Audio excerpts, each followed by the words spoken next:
All right. Good morning, everybody.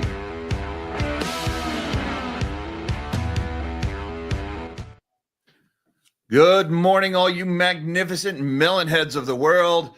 Happy Friday, everybody. Today is June 20th, 2025.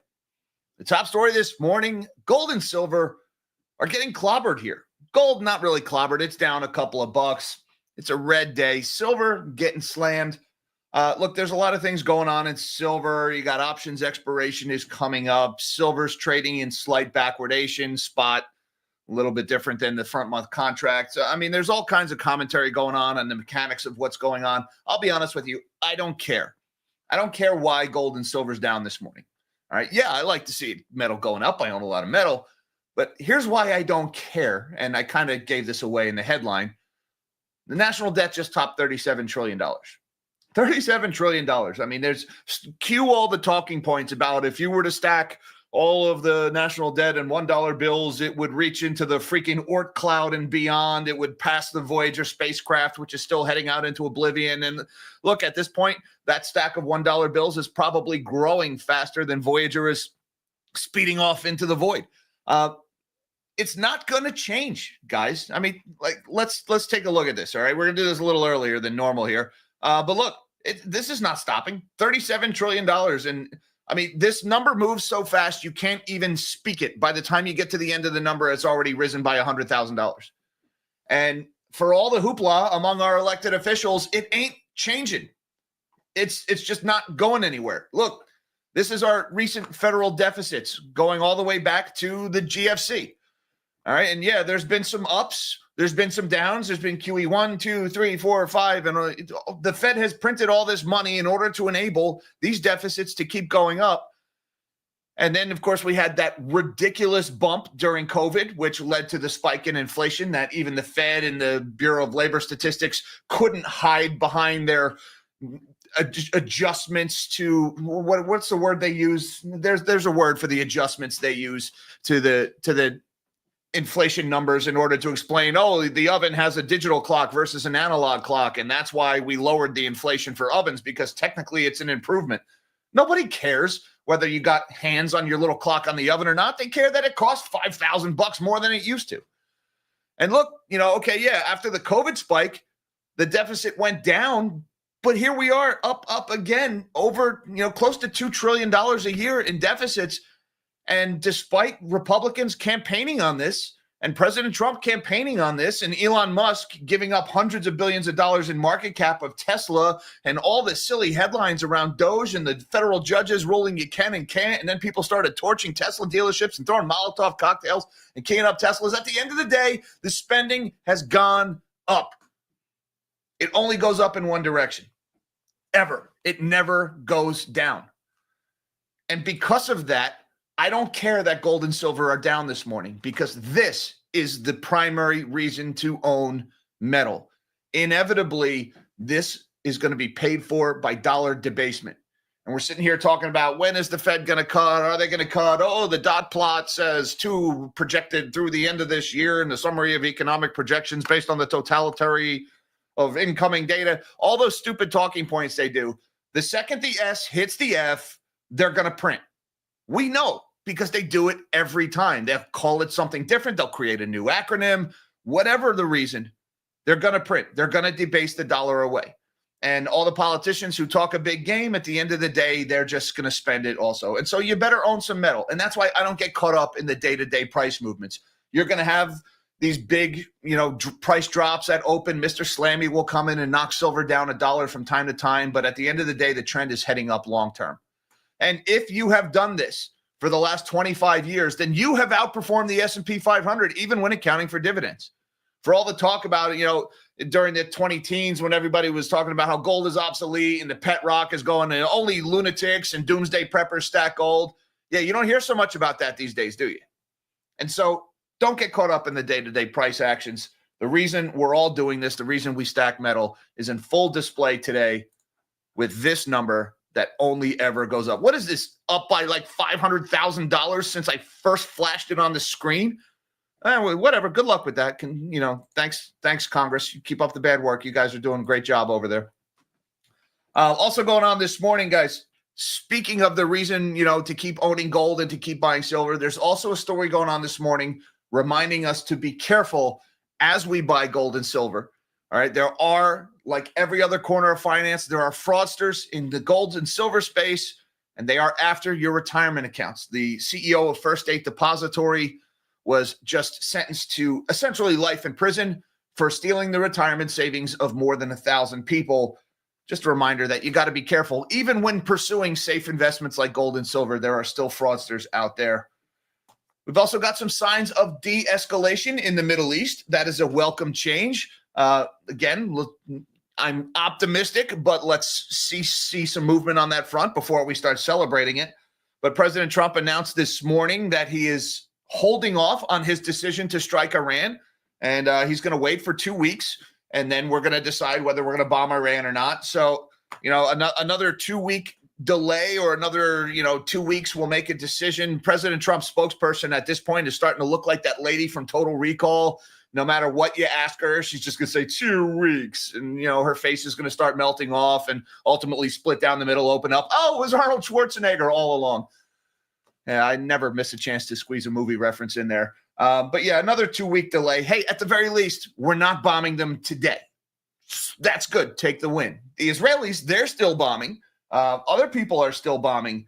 The Iranians, for their part, are saying, we will not negotiate with the United States as long as Israel is attacking us. Okay, that may be true. You will not negotiate with the United States. But through back channels, they're hinting that they might be willing to accept limitations on their uranium enrichment. And they are talking to the Europeans. So even while they're sitting there trying to save face and blustering, saying we refuse to negotiate with America, they are negotiating with America's allies about the same thing while signaling back channels to do so. And kind of mysteriously / not mysterious at all, the internet stopped working in Iran. 97% of the country is in the dark. Question, who do you think did that? Did we shut down the internet in order to disrupt communications and cause economic havoc? Or did the Iranian regime shut down their own internet in order to hide the fact that they're having their S pushed in by the Israeli Air Force right now? I don't know. Either one, either case is plausible. Probably easier for the Iranians to switch off their own internet than it would be for us or the Israelis to shut down internet over 97% of a huge country. Some other stories going on this morning.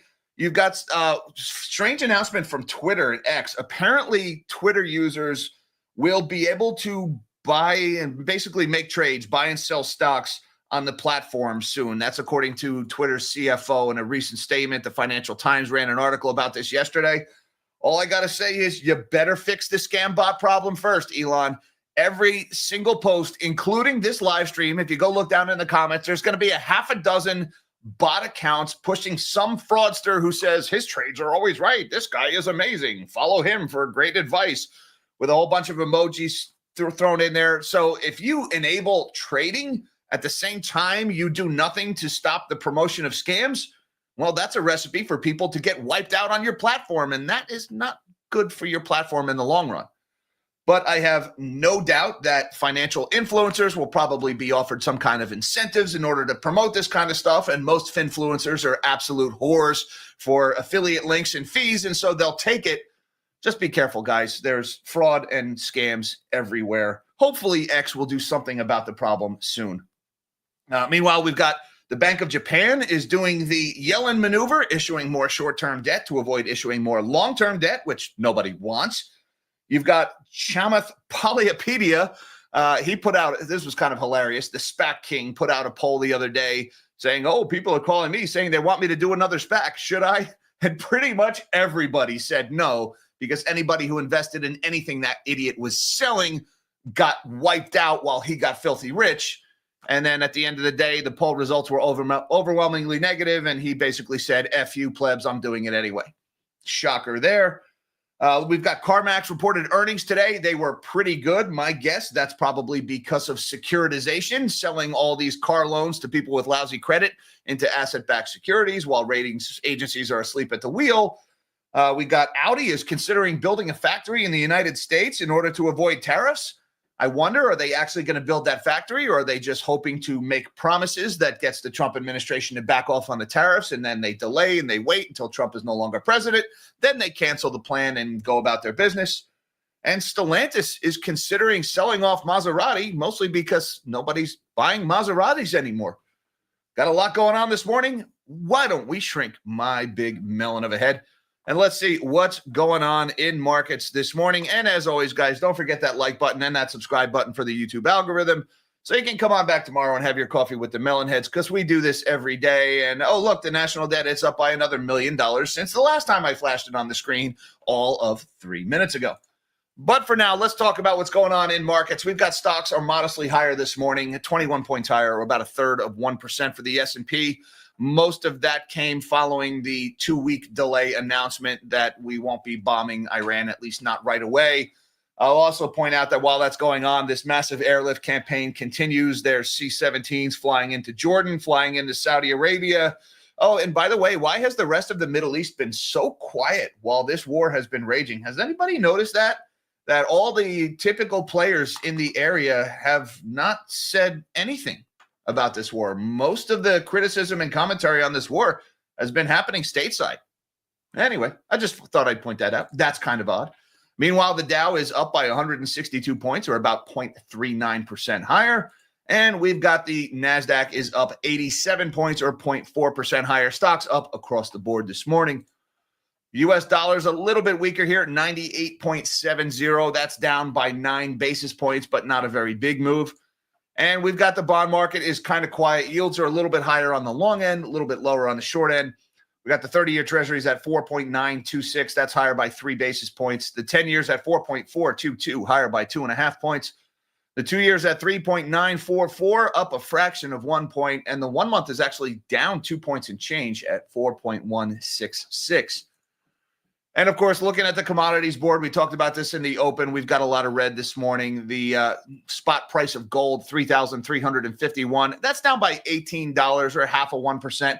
Not exactly a slam for gold, but silver is getting slammed here. Now, what's interesting to point out with the silver slam is we've got the front month contract, that July contract, that's down by almost $1 here, $35.99. Down 91 cents, or 2.5% for the front month silver contract. But spot silver is only down 35 cents, or about 1%, at $36.03.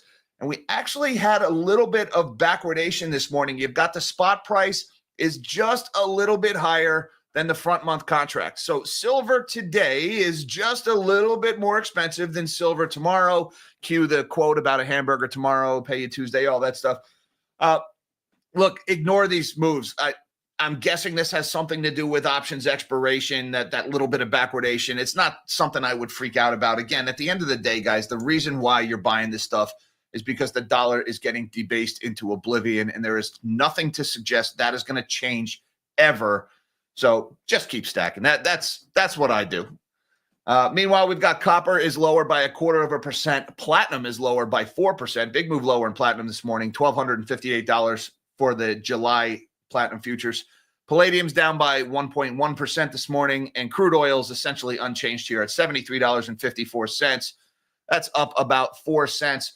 So, look, while oil was kind of not reacting a lot, we had an initial surge of a couple of bucks when the fighting broke out in the Middle East, but it really wasn't that big of a move. And then for all the bluster, oil really wasn't moving despite all the escalation rhetoric. It kind of hung out in the low 70s the whole time.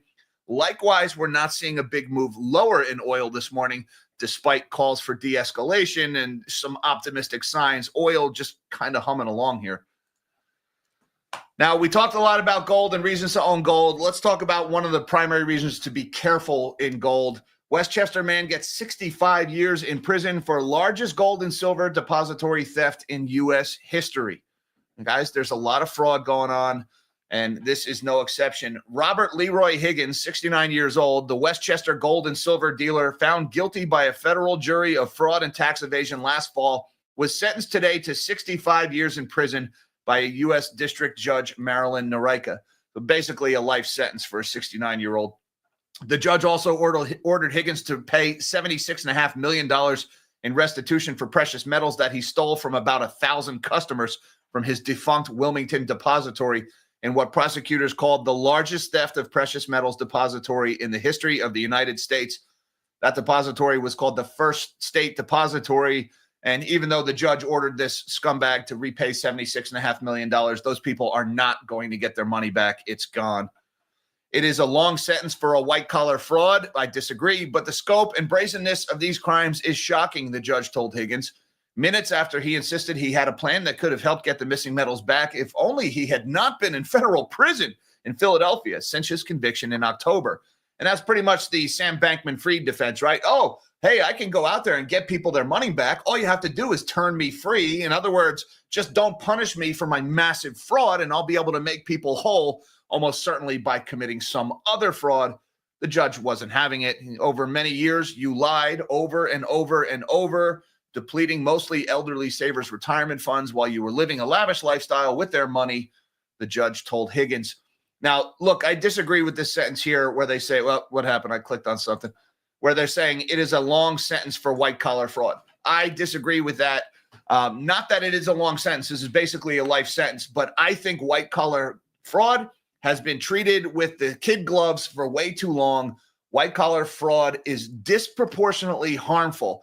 A guy who points a gun at a shopkeeper's face, knocks over a 7-Eleven, does more time than most white-collar criminals do, even though every time a fraud of this scale happens, when tens of millions of dollars is stolen by fraudsters, inevitably the financial hardship that fraud creates results in more blue-collar crime. More of those 7-Elevens get robbed, more drug overdoses, more DUIs, auto accident deaths. And so white-collar fraud creates blue-collar crime, and therefore white-collar fraud should be punished more severely than blue-collar crime in order to deter that white-collar fraud. Unfortunately, it just doesn't happen. These guys, even though they create victims on scales that most people can't even imagine with the amount of money they steal and the amount of knock-on secondary victims, kids who lose parents, homes that get broken because of this, it's amazing that these sentences are so small. So I'm glad this guy is getting life in prison. I would like to see more of this for white-collar criminals, not less.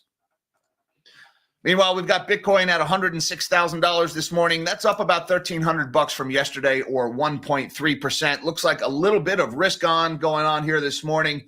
Look, Bitcoin's been kind of range bound here in the low 100s, so not a lot to report on that one. But we did have some big moves yesterday in the stablecoin space. Coinbase and Circle surge as Senate passes stablecoin bill. Shares of Coinbase and Circle jumped on Wednesday after the U.S. Senate passed the Genius Act, a bill that would set the stage for broad adoption of U.S. dollar-pegged stablecoins.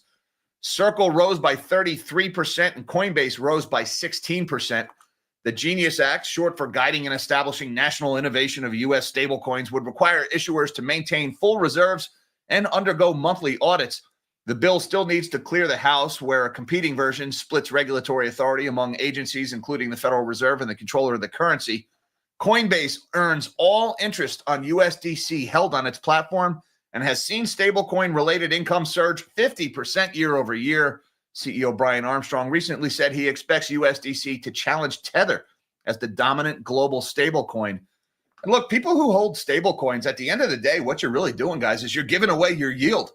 I mean, you're getting the ability to trade 24/7 when you hold a stable coin, right? You don't have to wait for ACH deposits to clear in 3 days. Okay, it's basically a digital currency, a central bank digital currency, and its function, or at least all the reasons that the globalists are using to push central bank digital currencies, are basically the only reasons to hold stable coins.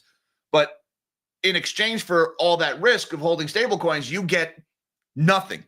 The stablecoin issuers and the crypto exchanges get all of that yield. You literally get no interest. And what are they doing? They're taking that money and they're parking it in treasury bills, and they're keeping the 4.5% interest that they earn on the treasury bills and giving you nothing.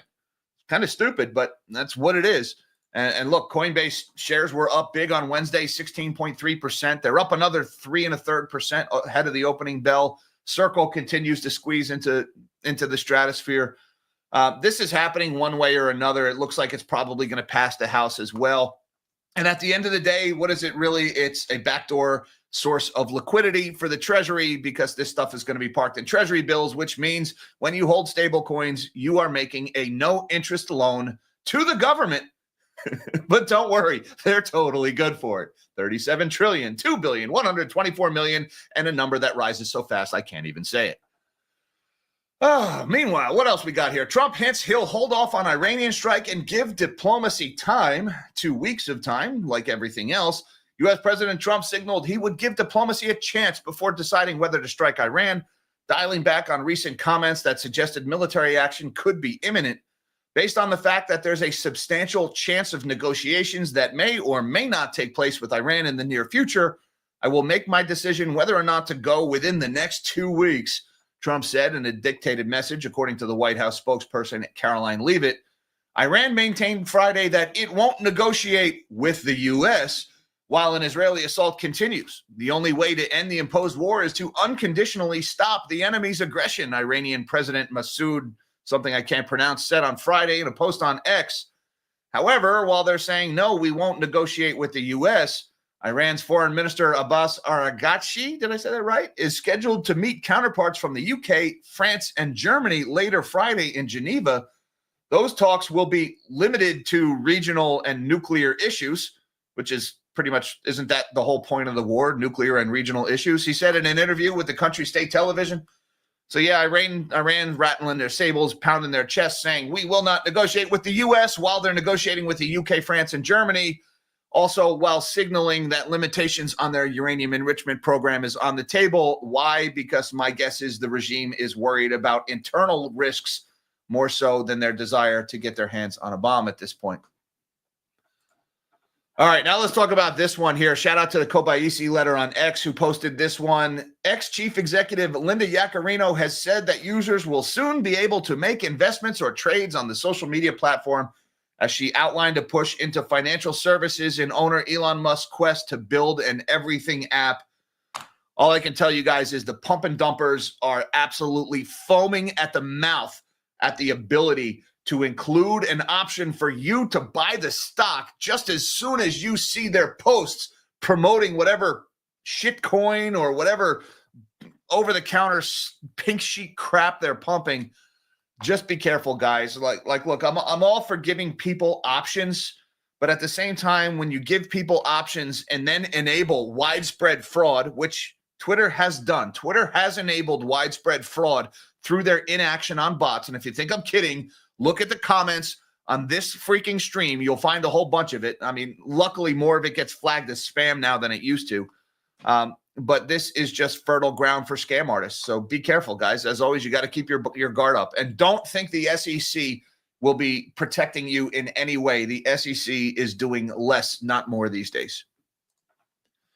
Meanwhile, Japan surprises nobody with bigger cut to super long bond issuance. We kind of knew this was coming, so I don't know why they're saying this is a surprise. But Japan is planning to cut the issuance of super long bonds this year by more than earlier reported as it tries to restore calm to a market spooked by recent record highs in yields. The Finance Ministry proposed reducing the issuance of 20, 30, and 40-year bonds by a total of 3.2 trillion yen, that is about $22 billion, through the end of March of 2026, according to a plan presented by the ministry during a meeting with primary dealers on Friday. To compensate for the cuts in super longs, the ministry is considering boosting the issuance of shorter-term debt, particularly 6-month treasury bills, the plan showed. That is the Yellen maneuver, if you will.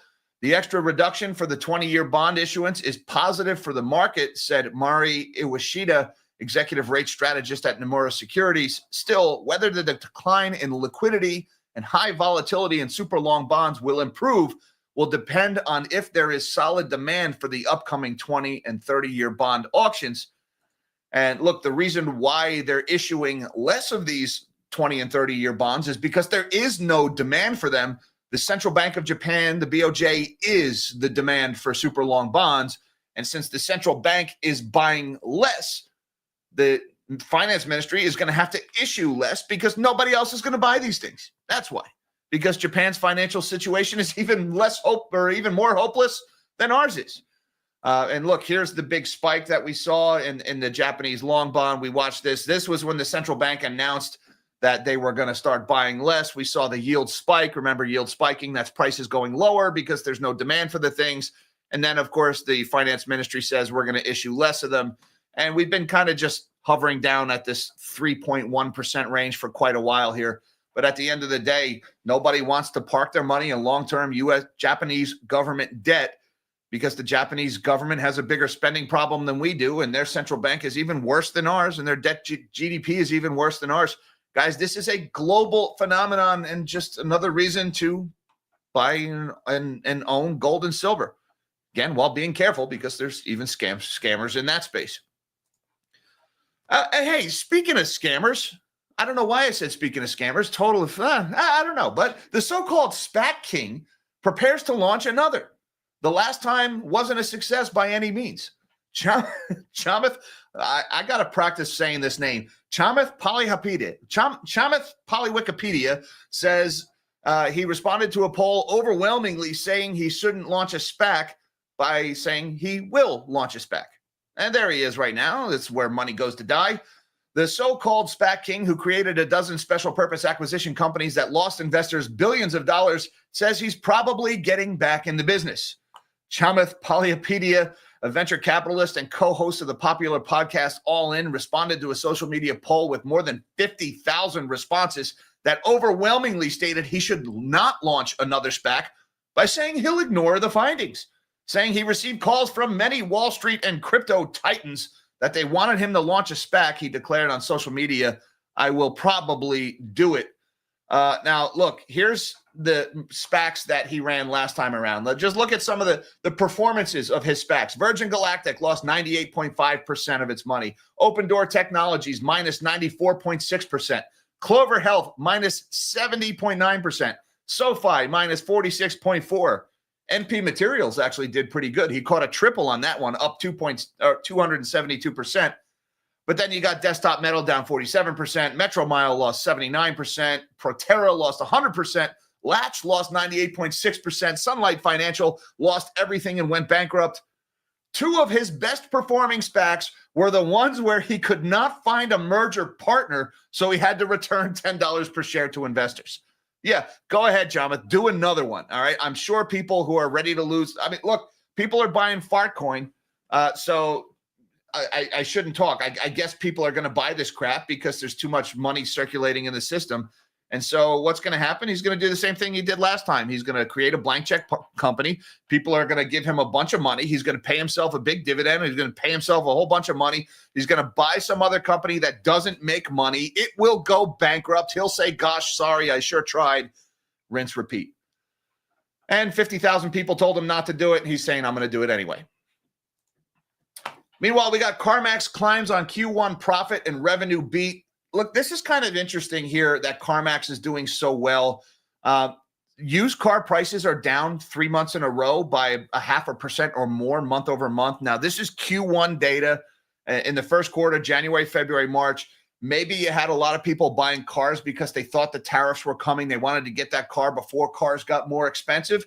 So it's possible that is an explanation for why CarMax did so well in the first quarter here. I also think securitization is playing a big role in this.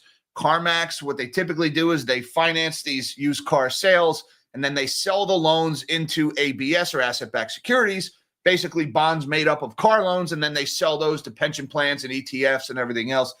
CarMax has done at least 2 issuances of these auto loan-backed ABSs this year in the first few months of this year. So I'm not surprised that their revenue is beating, because when they sell all those loans, that counts as revenue when that money comes in. And I wonder just how well are those ABS performing when I see so many stories about auto delinquencies and repos on the rise. But for now, CarMax is doing pretty well. The stock is up 9% on Wednesday. Nope, I'm sorry. The stock is up 6% today. The opening bell has now rung. Up 6% this morning. Year to date, not quite so well, down about 17% year to date. Meanwhile, Audi could build a plant in the U.S. to placate Trump, Spiegel reports. We're getting a little short on time here, but I'll keep the short version here. Audi is considering several options in order to respond to tariffs for U.S. autos and made outside the country. One of the options, the more expensive option Audi is considering, is building a factory here in the States. There are other options. The article didn't go into what the other options are. Look, this could be a positive. This could be companies are reshoring manufacturing to get around tariffs, in which case it would be Trump getting what he wanted. Or this could be another case of companies promising to make investments in the U.S.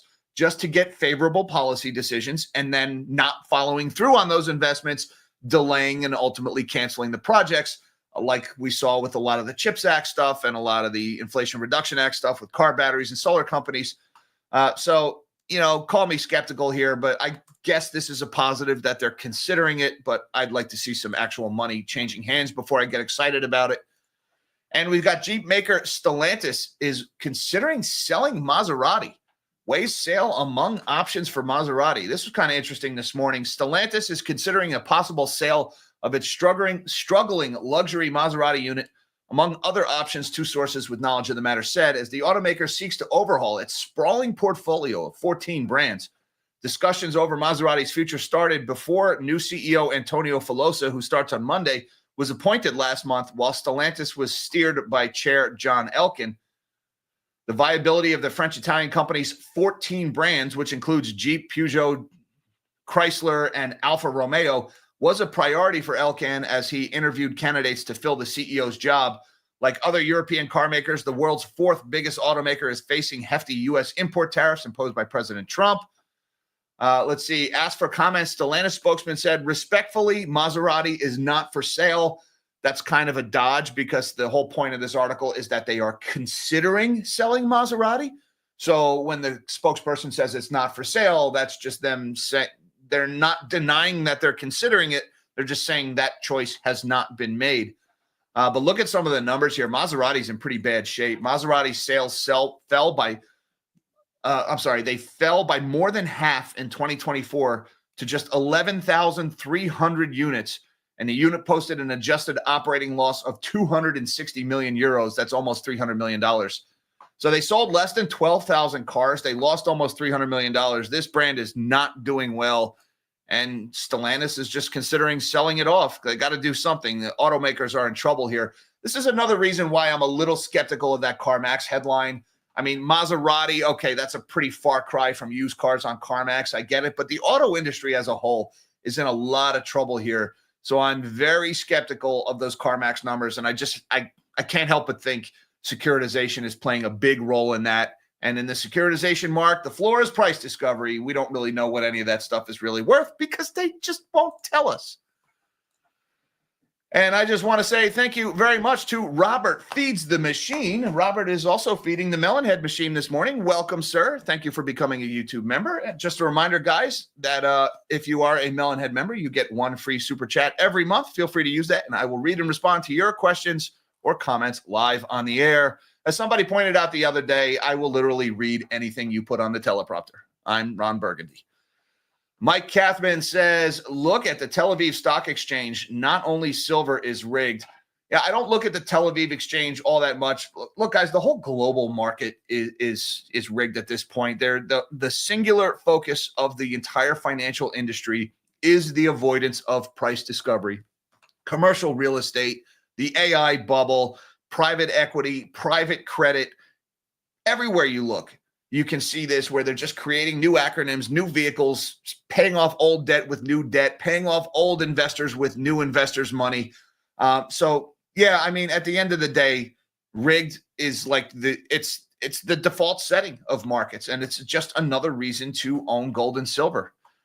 Thank you, Mike Kathman, for supporting the channel, sir, or Big MK. Appreciate the support of the channel. Pigo's Trading Desk says, sadly, nuclear war is bullish to these guys.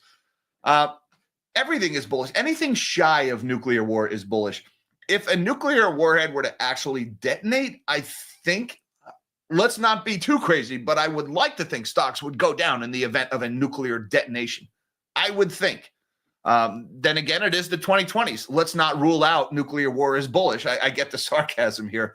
But I'll be honest with you, the markets have largely ignored this latest conflict in the Middle East. Stocks have grinded higher. Oil is up a little bit, but not much. Gold is actually down since the start of this war. Kind of interesting. Silver up since the start of the war. Also kind of interesting because silver is kind of an industrial metal. And if war is destructive to industry, then you'd think silver would be negative and gold would be up. The market really didn't react to this conflict in any big way. This was a point for the nothing ever happens guys. You got to admit they get one on the scoreboard for this one because, yeah, missiles are flying back and forth, crisscrossing in the sky. Fighter jets are flying and people are getting killed and markets just don't care. Nothing stops this train, Pigo. Thank you for supporting the channel, sir. Uncle Fedster says, happy Friday, Jack. No comment other than thanks for everything you do. Well, Uncle Fedster, all I can say is no comment, but you're welcome. Appreciate you supporting the channel, sir, and the good vibes this morning. Robert is feeding the machine once again. He says white-collar crime is treated lightly because it applies to the ruling class, who just happens to be the ones who hands out the sentence and makes the rules for white-collar crime. Funny you should catch that, Robert. I agree. Also, Iran has been 2 months away from nuclear weapons for 25 years. That is one of those things, right? Jon Stewart did a pretty good bit about that. Iran has been just months away from a weapon for years. Fusion has been 5 years away for 50 years. It is one of those things. Look, let me just say one thing about this. And I get the WMD thing. Everybody's still got a bad taste in their mouth from Iraq because WMDs was used as an excuse to invade Iraq. And then, well, where were the WMDs? All right, I get that, and that's a legit criticism. At the end of the day, guys, why is Jordan so quiet? Why is Syria letting the Israelis use their airspace? Why is Saudi Arabia so quiet? Why is Jordan shooting down Iranian missiles headed for Israel? Why are American C-17s flying into Saudi Arabia like crazy right now? The rest of the Middle East has said nothing condemning Israel for this war. Most of the condemnations of Israel are coming from the West this time around. They're coming from the U.S., almost exclusively on college campuses, I might point out. But the rest of the Middle East seems like they've kind of had enough with the Iranians and with their BS. And what have the Iranians done? They've started proxy wars in Lebanon, proxy wars in Gaza, proxy wars in Yemen, proxy war here, proxy war there. What do? It's like stir shit up in every corner of the world. And I'm not saying we're innocent, not saying Israel is innocent. I'm sure somebody's going to be, oh, but what aboutism in the comments? I get it. War is hell. People die everywhere on both sides. At the end of the day, what is the point of everything Iran has done other than to start more freaking wars? All right. Yes, when the Israelis get involved and when they shoot back, they don't discriminate at who they shoot at. I get it. And it sucks. And I wish it would stop. But at the same time, guys, the rest of the Middle East is sending a pretty clear message right now. And it's not countries that love Israel, right? Jordan, Saudi Arabia, Syria. These are not friends of Israel. And yet they are all, through action, direct or inaction, indirect, supporting the Israelis right now. You don't hear a lot about that in the Western media. The Middle East has had it with Iran. Just throwing that out there. I'm sure I'm going to get it in the comments for that, but I call it like I see it, guys. Oh my God, Poopy Face. Okay, that's a big one. I've never seen that before, so I got to read it out loud. First, Poopy Face, thank you for the generosity. I appreciate the support of the channel. I'm pretty sure that is a record for a super chat. Thank you so much, sir. By the way, Poopy Face is now 3 times I've had to say it out here. Okay, so no need to read out loud, but I'm going to have to. 9 months from now, it's inevitable that the rate cuts will align with the money printing machine. I agree. Been watching for 2 years. Thank you. And thanks to your crew for telling the truth. Hope to see your channel grow as main media continues to fail us. Love the sectors you cover. All right. Well, thank you, Poopy Face. It's the 4th time I said that. I couldn't keep a straight face the 4th time. Thank you, sir. I appreciate the generosity and the kind words. And let me just say, I agree with you. 9 months, I'm not going to hold you to that time frame, like the when. If I could say when, guys, I'd be a much wealthier man than I am right now. All right. I'm not bad at the what. The when is a work in progress. But I agree, 9 months from now or some facsimile thereof, the rate cuts will align with the money printing machine. Hey, we had the bank of the Swiss National Bank just took interest rates to 0 yesterday. ZERP is already back in some corners of the world in Europe, 0.0% interest, which means negative rates are coming in Europe again. So I agree, guys. The money printers will eventually get spun up. And when that happens, you want to own gold. Hey, thank you so much for the generosity, Poopy Face. That's 5 times I've said it now. Appreciate it, brother, and for the laugh. Learsey, you know him. He says, thoughts on J Powell's term ending in 26. T-apt dove.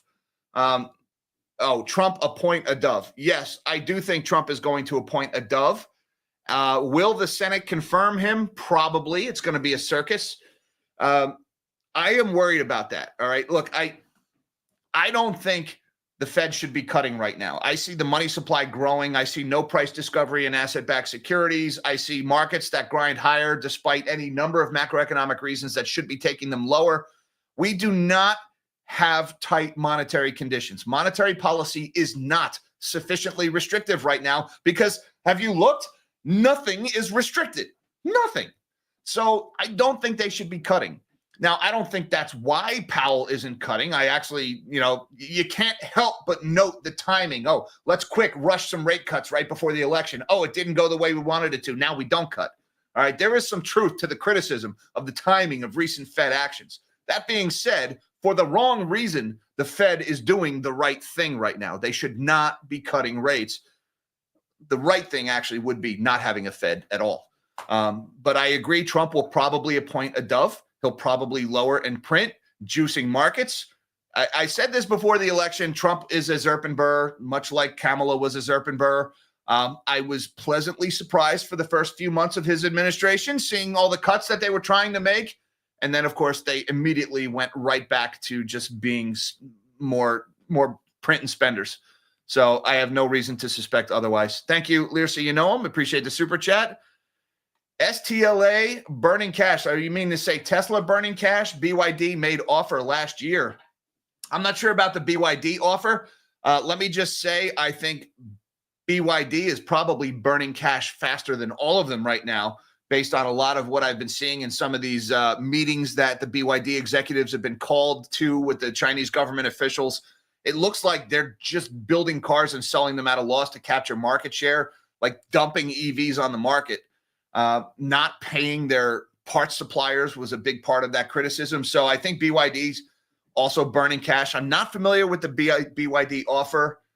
And STLA, I don't know. Is that one of those like short Tesla ETFs, or did you just typo Tesla there? I'm not sure which one, but either way, there's a lot of cash burn happening. I agree. Thank you, Pigo, for supporting the channel. Madison Hype says, you're a real one. Thanks for the show. I appreciate that, Madison, very much. Thank you for the kind words and for supporting the channel and for watching. Appreciate that very much. Greg S. has been a Melonhead for 6 months. Hey, Greg, happy half an anniversary. Sure, why not?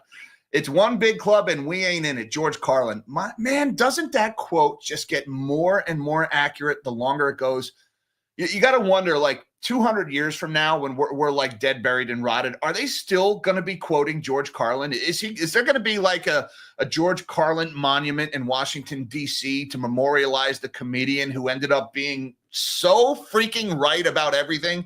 And I hate to be that guy in the comedy club. Like anybody who's ever been to a comedy club, you always get sat next to some guy who, number one, he probably stinks. But then every joke that's even remotely funny, the guy says, it's funny because it's true. Yeah, you always get stuck sitting next to that guy. But that being said, when there's truth and humor is often when the humor hits the hardest. And man, was George Carlin right about that. It is one big club, and we ain't in it. Abso-freaking-lutely, Greg S. Thank you, sir, for the super chat and supporting the channel. Robert is still feeding the machine. That is one hungry machine this morning, Robert. He says, do you use Arab social media? What is Arab social media? What is, no, I don't use Arab social media. I use social media. Twitter, as long as the dictator hasn't tried to ban it, Twitter is generally available in most Arab countries. So no, I don't use Arab social media. Asked and answered. Thanks, Robert, for supporting the channel.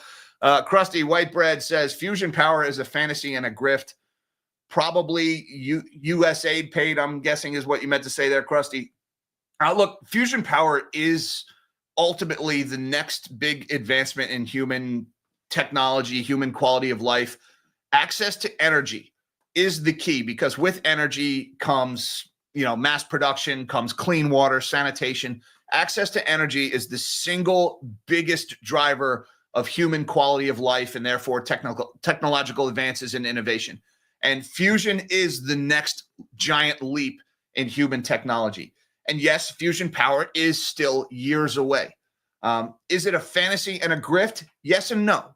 There are some companies, like I've been very critical of this one company, Helion, who I think they are just pushing snake oil. I can't get into the reactor physics of it. Let me just say, venture capital funding is not the solution to physics. All right. And Helion, backed by Sam Altman, go figure. That's another one of those companies that is making promises they cannot possibly deliver on. All that being said, there have been some huge advances in fusion in the last couple of years. And when I say huge, I mean relative to the advances in fusion we've seen in the prior 50 years. But relatively speaking, like we can get a thermally positive fusion reaction for a fraction of a second. All right. Thermally positive. We still don't have a way to extract that heat and make electricity with it. And we can only sustain it for a fraction of a second. And it's only thermally positive in that we get more thermal energy out than we put into the laser that drives it. The rest of the facility running all the other ancillary systems, it's still net energy negative. So the fact that we can get a thermally positive reaction for a fraction of a second is a huge technological advance. That being said, guys, we're probably still 50 years away. And no, Sam Altman's chatbot is not going to invent fusion next week, next year, this decade. It just isn't going to happen. So yes and no, there are grifters in the fusion space, but there is exciting developments happening. You just got to tune out the hype and you got to look at the science of it. Hopefully in my lifetime, we will see commercial fusion. Thanks again, Crusty Whitebird, for supporting the channel. Armando Reyes says, between Ukraine and now Israel, do you think we'll ever really know how much money is being spent? No, I don't think we'll ever really know how much money is being spent. Ukraine and Israel, and look, ultimately, you could throw Yemen in that. I mean, we actually spent more money in Yemen than we spent in Israel. We spent a lot of ordnance in Yemen that we can't afford to spend because we can't make it fast enough. And ultimately, all these regional conflicts that are popping up, what are we doing? We are spending men, money, material in order to guarantee freedom of navigation for ships carrying Chinese trade. It's stupid because ultimately we would need that ordinance to deter the Chinese from invading Taiwan. And the surest way to make sure that invasion of Taiwan happens is for the United States to project weakness. I don't want that war to happen. But if we just like weaken our military, that war will definitely happen. So let's hope it doesn't. Ultimately, that is the big one. All these regional conflicts that are popping up in every corner of the world, as awful as they are, and as you know, Ukraine, the death toll in Ukraine has been unbelievable. That being said, if it ever pops off in the South China Sea, forget it, guys. These will seem like little skirmishes compared to what that would be. I hope it never happens, Armando. Thank you, Armando, for supporting the channel. And thank you, everybody, for having your coffee with the Melonheads this morning. Appreciate all the generosity. Hey, shout out to Poopy Face again. That's 6 times I said it now without keeping a straight face. Guys, don't forget that like button and that subscribe button on the way out if you're new here. Appreciate the algo support. Also, shout out to my magnanimous Melonheads on YouTube and Patreon. Looking forward to talking to you guys at 2 p.m. Eastern Time today for our weekly get-together on Zoom. Links down below should you feel so inclined. Hi, Mom. Hi, Dad. Love you guys. Till next time, live small and dream big.